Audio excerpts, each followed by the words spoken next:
Hello everyone. Subscribe to the channel to get more videos. Also, let us know in the comments what city you are watching from. Now let's begin this one. The push notification lit up my phone just as I was locking up the shop. Tanya's desert send-off alive now. I wiped a smear of grease from my forearm and smiled. I figured it was just her and her girls, maybe dancing around a bonfire, a few margaritas in. Fun, harmless stuff. My name's Logan. I'm 32. I live in Fort Collins, Colorado, and I run my own mechanic shop. 6 bays, 3 techs under me, and a lot of hours.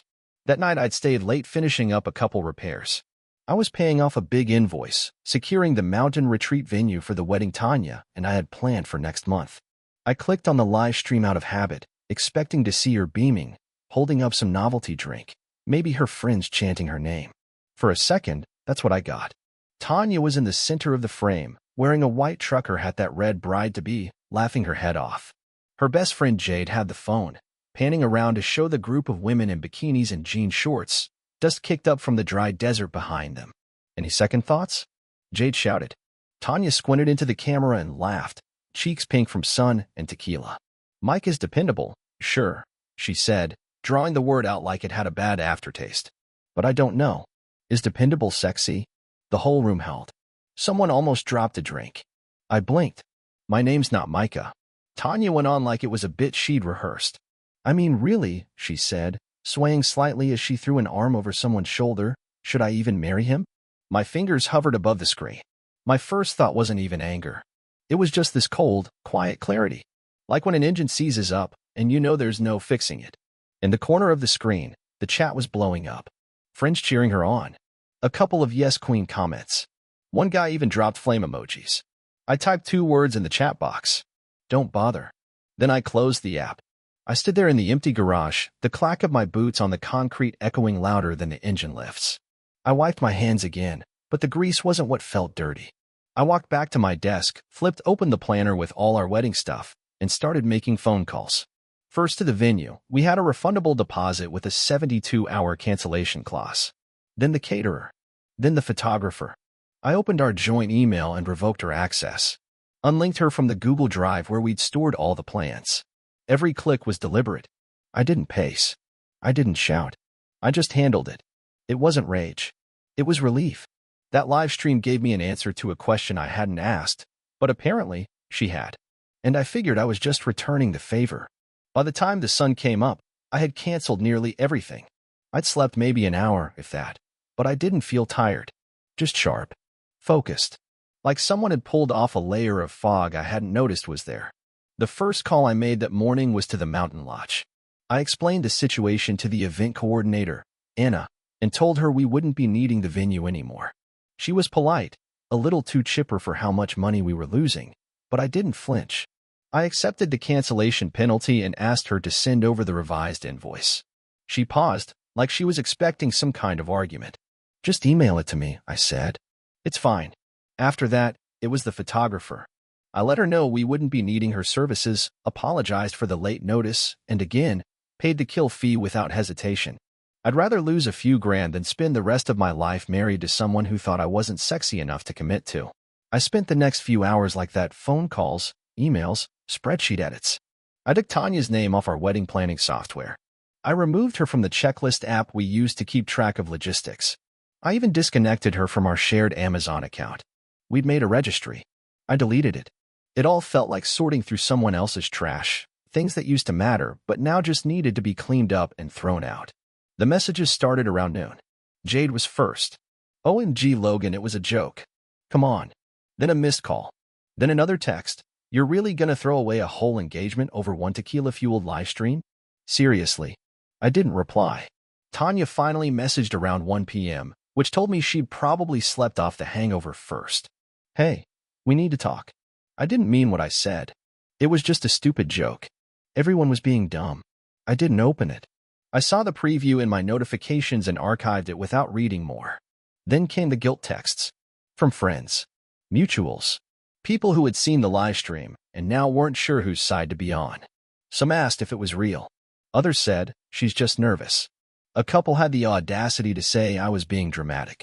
I poured myself a glass of water. Sat at the kitchen table. Let the silence settle over me. Tanya's voice was still in my head. Should I even marry him?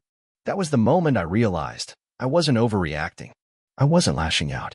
I was answering her question. I took a slow sip, then pulled out my notebook and drew a clean line through the word wedding. Then I wrote something new underneath it. Moving on. It felt better than I expected. Tanya came home around noon the next day. I heard the engine of her little white SUV as it pulled into the driveway too fast, like she wanted to make an entrance. I was sitting on the couch, drinking black coffee, dressed and calm. I didn't even flinch when the door opened. She walked in with sunglasses still on, dragging her overnight bag across the hardwood like it owed her money. Her eyes met mine and froze. "You're really just sitting there?" she asked, like I was supposed to be halfway to a meltdown. I nodded once. "I figured you'd be back around now. How was the drive?" She tossed her bag down hard enough that it thumped against the wall. "Are you seriously doing this? Canceling everything over a live stream?" "No," I said, setting my mug down. "I'm doing this because you answered a question. I just listened. It was a joke. Logan, you said you weren't sure you wanted to marry me. I was drunk. And it was Jade." She was egging me on. I stood up and walked to the kitchen counter where I'd laid out the wedding binder, our master plan. I picked it up, flipped it open, and handed her the page with all the vendor contacts. Lines crossed out. Notes in the margin. "I've already spoken to most of them. We'll lose some money, but not as much as I thought. You're off the accounts. Don't worry about it." She didn't look at the page. Just stared at me like I was someone she didn't recognize. "This is insane," she muttered. "You're blowing it all up over one night.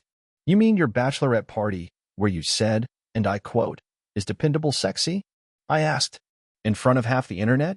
She folded her arms. "You know I didn't mean that. You knew you were on camera. You were wearing a bride hat. And you said, 'Should I even marry him?'" I said it slowly, like I was reading from a transcript. That wasn't a moment of doubt. That was a punchline. She didn't speak right away. Then finally, she tried a different angle. "You know how much money we're going to lose now," she snapped. "My dad put down money for the dress, the flowers. Are you just going to eat that?" I shrugged. "I'll pay him back for anything I agreed to cover. The rest is on you." Tanya blinked. "You'll pay him back?" "I've got my share."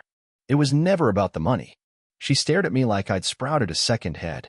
I could see it, her gears spinning, trying to figure out how to twist this into something that made me look unreasonable. "You really think you're the good guy here," she said finally. "You couldn't just call me and talk like a normal person?" "No," I said, walking over to the door. I opened it wide and looked at her calmly. "Because I don't think you deserve a conversation. I think you deserve an answer. And I already gave you one." She stared for a few more seconds. Then, quietly, she grabbed her bag and walked out. "Where are you going?" I asked. She paused on the porch. "Jade's." I nodded. "Figures." Then I shut the door. The new group chat popped up 2 days later. "Holding Tanya up." That was the title. I almost laughed when I saw the invite request come through on my phone. Jade had added nearly everyone we knew, mutual friends, bridal party members, people I hadn't heard from since the engagement photos went live. I didn't respond, but I did read. Jade kicked it off with her usual dramatic flair. "Hey guys. So, I know you've all seen the posts. Tanya is going through a really hard time right now. What happened at the Bachelorette was blown way out of proportion. Let's not let one out-of-context moment destroy something beautiful." Followed by the hashtag he didn't even talk to her. One of Tanya's college friends chimed in with a heart emoji and a "men are so fragile" comment. Another wrote something about emotional immaturity disguised as decisiveness. Then someone I barely knew, Rachel, I think, dropped a video screen recording. It was the live stream. The full clip. Tanya laughing in that ridiculous trucker hat. Jade's voice saying, "Any second thoughts?" Tanya's response, "Mike is dependable, sure, but is dependable sexy?" That shut them up for a few hours. By evening, the group chat was oddly quiet. I didn't type a word. Instead, I focused on what mattered, untangling what was left of our life together. I removed Tanya's access to everything. The shared online folders we used for wedding designs. The Canva Pro subscription we split for her invitation hustle with Jade. Gone. I emailed the billing department to terminate the shared plan and asked for the remaining balance to be prorated under my name. Then I logged into the budgeting spreadsheet she hadn't touched in weeks and cleaned house. Revoked her permissions, removed her as a user, changed the password. She wouldn't need it anymore. Later that night, I got a single text from her. Really mature, Logan. Taking me off the tools when we still have business stuff to sort? Unreal. I didn't reply, because there wasn't any business left. I was done being the administrative backbone for projects she only cared about when it came to aesthetics. Tanya and Jade had used my accounts for design templates, promo pages, even digital invoices. I'd paid for all of it, quietly, because it made things easier. That was my pattern, make things easier. Not anymore. I didn't post about what happened. I didn't trash talk her in return. I didn't try to win anyone over. But I did go through my digital accounts with quiet precision. Took my payment method off the Adobe Creative Cloud. Disconnected her shipping address from our Amazon business profile. Blocked her email from my bookkeeping software. Every move was surgical, clean, quiet. Let Jade spin her version. Let people wonder. Because the live stream was out there now, passed around in DMs like a cautionary tale. Truth doesn't need a campaign when the footage speaks for itself. And I wasn't looking for sympathy. I was just clearing the wreckage, piece by piece, and making sure none of it could collapse back onto me. The rent was due on the 1st. By the 6th, nothing had been paid. Technically, Tanya was still on the lease. We'd signed the renewal together 6 months earlier, back when the hardest decision we had to make was whether we wanted a patio unit. But now, she'd been staying at Jade's place for nearly 2 weeks, and her name was still on every line of that contract. Utilities, renter's insurance, all of it. I waited one more day. Then I sent a polite, professional email. Short subject line, rent follow-up, shared lease agreement. I attached a PDF of our original lease and a bullet point summary of the missed payment, noting that I'd covered the full amount myself to protect our credit. I CC'd her dad. She replied within the hour. You're seriously involving my father in this. What is wrong with you? I didn't respond to the tone. Just sent back. I'm protecting my credit. You're still legally responsible. Please coordinate with your dad if needed. That night, she called. I let it go to voicemail. Then she called again. This time, I picked up. You are being cruel, she snapped. I'm dealing with enough, Logan. I don't need you trying to humiliate me. I'm not trying to humiliate you, I said evenly. I'm asking you to cover your share of the rent. The same share you agreed to. I don't have it right now. I understand. Then your dad can assist. She let out this laugh, sharp, exasperated, theatrical. You're seriously hiding behind spreadsheets now? After everything we've been through? No, I said. I'm done hiding. You want to walk away from the engagement, fine. But you don't get to walk away from your responsibilities too. She didn't reply, just hung up. The next day, her brother Derek showed up. He didn't call first. Just knocked like we were still buddies, like we hadn't spent Thanksgiving last year arguing about who was the better quarterback in the AFC. I opened the door, already exhausted. Hey man, he said, hands in his hoodie pockets. Can we talk? About. He rocked back on his heels. Tanya's a mess. She didn't mean what she said, and now she's freaking out. Maybe you could give her a break? At least don't involve Dad. She's not paying rent, I said bluntly. She will. She just needs time. I folded my arms. Derek, I covered the rent already. I'm not chasing anyone down. I sent a courtesy email. That's it. He sighed, like I was being stubborn on purpose. Come on, Logan. You're not heartless. You guys were about to get married. I nodded. Yeah. And then she mocked me in a live stream. Publicly. While wearing a hat that said bride-to-be. He rubbed his face. People say dumb things when they're drunk. Right? And people show their priorities when they sober up. Derek looked at me, frustrated. This isn't about money. You know that. No. I said, holding the door open. It's about accountability. Tell her I expect her to act like an adult. Logan. Being decent doesn't mean being exploited. He hesitated. Then he stepped back, shaking his head like he'd tried his best. The door clicked shut behind him, and I went back to my life. Cleaner now, quieter, and finally mine again. It was a quiet Thursday evening when I noticed it was gone. I'd come home from work like usual. No surprises, no calls. The sky was that soft gray before the rain, and the townhouse felt still. I was grabbing socks from the dresser when I glanced at the nightstand. My grandfather's compass wasn't there. It always sat in the same spot. A brushed steel lid, slightly tarnished, with the initials WL engraved in the corner, Walter Logan. My namesake. At first, I thought maybe I'd knocked it off. I checked the floor, under the bed, in the drawer. Nothing. Then it hit me. Tanya. I opened my phone and scrolled back through old messages, looking for a specific one. Found it. Dated February 11th. Can I borrow your compass for a flat lay? I'm doing a vintage-themed invite for a client, and I think it would be perfect. I had replied, sure. Just don't lose it. That thing's older than both of us. She had replied with a heart emoji. I sat down at the edge of the bed and stared at the empty space on the table. That thing had followed me from dorm rooms to apartments. My grandfather had carried it through 2 wars and then passed it to my dad, who gave it to me the day I signed the lease for the shop. I didn't wear it like a watch, just kept it close. It wasn't flashy. It wasn't expensive. It was just mine. I pulled up my email and typed out a short, clean message. Subject: request for return of personal property. Hi, Tanya. During your move out, it appears a personal item of mine, my grandfather's engraved compass, was not returned. You borrowed it earlier this year. See text attached. Please coordinate its return by this weekend. Thank you. Logan. I didn't sign it with anything more. I attached a screenshot of the text and hit send. 2 days later, her cousin Caroline came by to pick up the last of her stuff. I stayed home to make sure it went smoothly. I had boxed everything already: her framed prints, her coffee gear, the embroidered throw she always said she rescued from anthropology. Caroline was nice. A little awkward, but polite. She asked if I needed help with anything. I told her everything was by the door. Before she left, I handed her a folded note. Just a reminder, I said. Tanya has something of mine that needs to be returned. She nodded slowly, slipping the note into her bag. I'll let her know. By that night, the apartment was emptier, cleaner, and the compass still hadn't come back. I sent one final message. Again, no emotion. Just a statement for the record. Tanya, this is a formal request. If the item is not returned, I'll be documenting it as theft. Please do the right thing. No response. Not even a denial. That's when I realized it wasn't an oversight. She kept it on purpose. Not because she cared about it, but because I did. And for the first time, this wasn't just messy anymore. It was petty. It was spite. And that meant it was going to get worse before it got better. It was Owen's idea to meet at the cafe. Neutral ground. Public place. Just the 3 of us.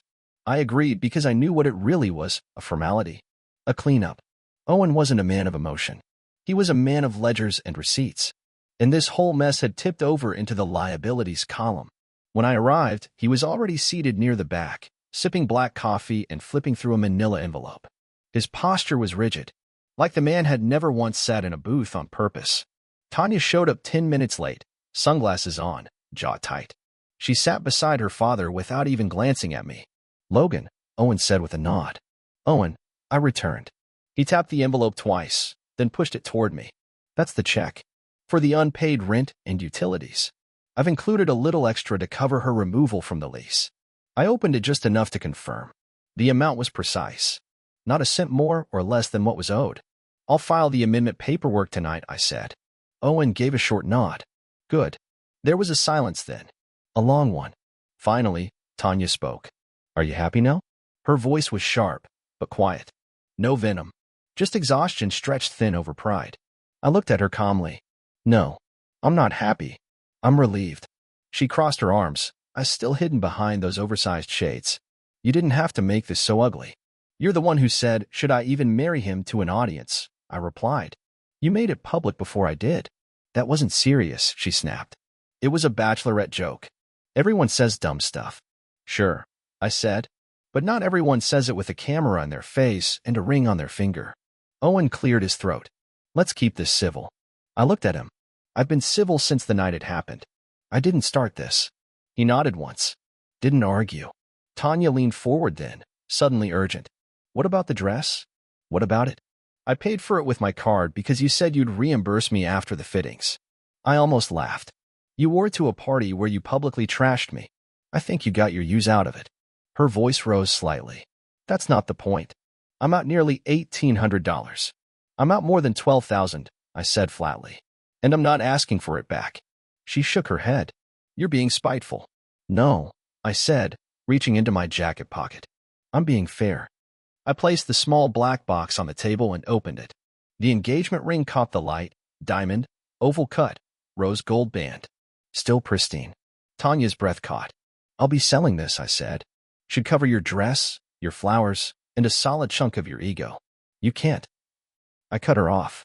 It's just a stone now. Nothing more. Owen exhaled. Quiet. measured, then reached into his own pocket. He pulled out a small velvet case, placed it next to the ring box, and slid it toward me. I opened it. The compass. I didn't say anything, just nodded. Shouldn't have taken it, Owen muttered. That was wrong. For the first time, Tanya didn't speak. Her silence said everything. The meeting ended a few minutes later. Owen shook my hand. Tanya didn't even look at me when she left. That was fine. She didn't need to. The door had already closed. For months later, my apartment finally felt like mine. The closets were mine. The fridge was mine. The air was mine. Even the quiet, especially the quiet, felt earned. No wedding. No fiancé. No joint to-do lists. No phone buzzing with vendor questions or fake emergencies. Just peace, the kind you don't notice until you've been without it for too long. I hadn't heard from Tanya since the cafe. Not directly, anyway. But mutual friends talk. And they love an update. From what I gathered, things hadn't gone great. She bounced between Jade's couch and her brother's guest room for a while. Her job, already precarious from all the wedding time off, started pressuring her to pick up full-time hours again. Then there was a falling out with Jade, something about always making things about you, and you turned your own bachelorette into a PR nightmare. The live stream never really died. People had screen recorded it, clipped it, shared it, not in some viral, national sense, but enough for the people in our circle. Enough for anyone who'd once gotten a save the date. One of Tanya's old coworkers sent me a message on LinkedIn. Hey, don't want to overstep, but I saw the video. Just wanted to say you handled it with a lot of class. I thanked her and moved on. Jade, apparently, had taken the biggest hit. Her side business, the invite designs, the Pinterest-level branding she prided herself on took a nosedive. One of their old clients posted, "Be careful who you work with. Professionalism matters. Especially when you're live streaming your real opinions." Ouch. As for me, I sold the engagement ring to a private jeweler in Boulder. Got a fair price. Used the money to book a solo trip to the exact same mountain retreat we'd planned for the honeymoon. 2 nights in a private cabin. A small fire. Crisp morning air. I took the compass with me and left my phone on airplane mode the whole time.